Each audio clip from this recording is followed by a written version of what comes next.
Welcome back to my channel where I teach you how to light stuff on fire. Today I'm going to teach you how to make some 12-inch fashion doll shoes into earrings.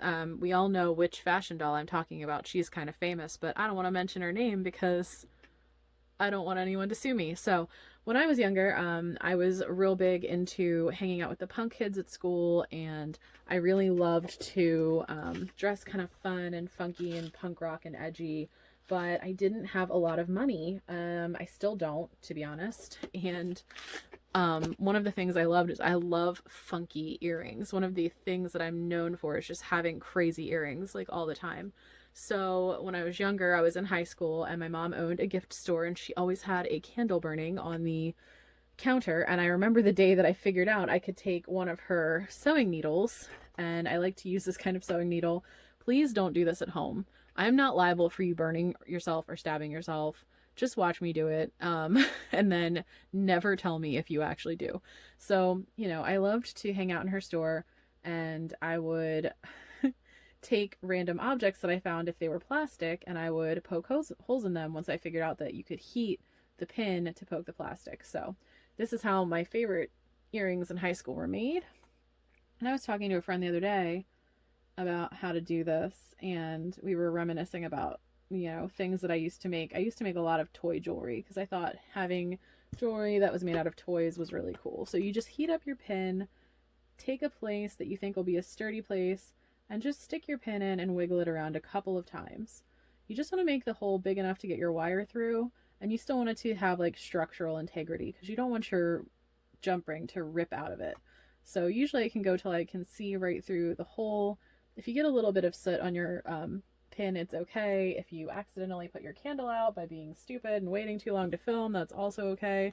Just relight it. We're Martha Stewarting it up in here. Ooh, just be careful, don't burn yourself, because this is flame, this is hot. Don't do this if you're gonna burn yourself. So just heat up your pin right there. I like to go over it once more to make sure the hole is big enough for the jump ring, and it looks good. You can always wipe the soot off, I think is what I was saying. So just gonna go ahead and do this. Wiggle, wiggle, wiggle. Avoid burning my fingers. And stabbity stab. Stab. Ow. Not my finger. Alright. There we go. That one actually is probably good. It's kind of close to the top, and that's not nice, but... And you always don't want to do what I just did. Don't go straight down with your candle because heat travels up. So you want to like tilt your candle. This works better when you have like a votive or something that's a little more open, but I'm working with what I've got here. So, and then also you just want to be careful, like, because some of that is set on your pin, but also some of it is going to be plastic. So just be careful when you're doing things with fire because you're literally lighting fire to something, and you just don't want anything to happen with that. So it's been interesting working with one of my friends from high school because she remembers a lot of things about high school me that I didn't remember, like the monster truck necklace that I made. So I am going to add these cool little flowers that I harvested from an old necklace that I had that I don't wear anymore. So this is kind of what the pendant of these earrings is going to look like, because it's got this cool little lace detail. I'm pretty excited about that. So now we're going to go on to the second one. Just take your jump ring and shove it through. I remember back in high school, because like I said, I wanted to look kind of punk rock.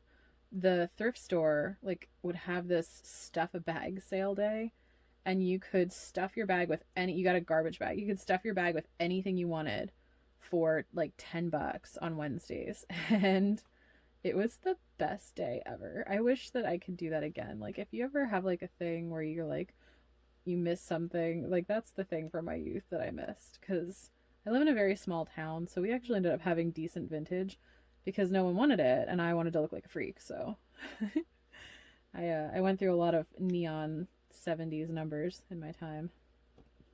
All right, so then we've got these little hooks. I prefer hook earrings just because I have fat earlobes. I mean, that's,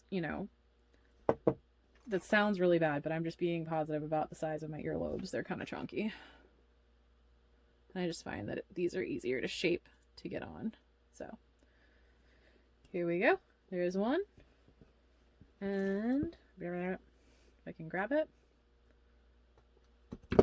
I love big earrings. I feel like the bigger the earring, you know, like the higher the hair, the closer to God. The bigger the earrings, the closer to Satan. All right. And these boots were made for walking, I guess. Oh man, am I going to get striked for that? Probably not. It's probably fine. I'm sure it's fine. So anyway, these are the cool Barbie shoe earrings. And like you can literally make these with so many plastic shapes. Like, you know, as long as you can get your pin through it and still have like enough of the plastic holding it together. I love to make this out of like those kind of like plastic toys I would get as like party favors. Like you could do so much with this, but that is how I used to make Barbie shoe earrings.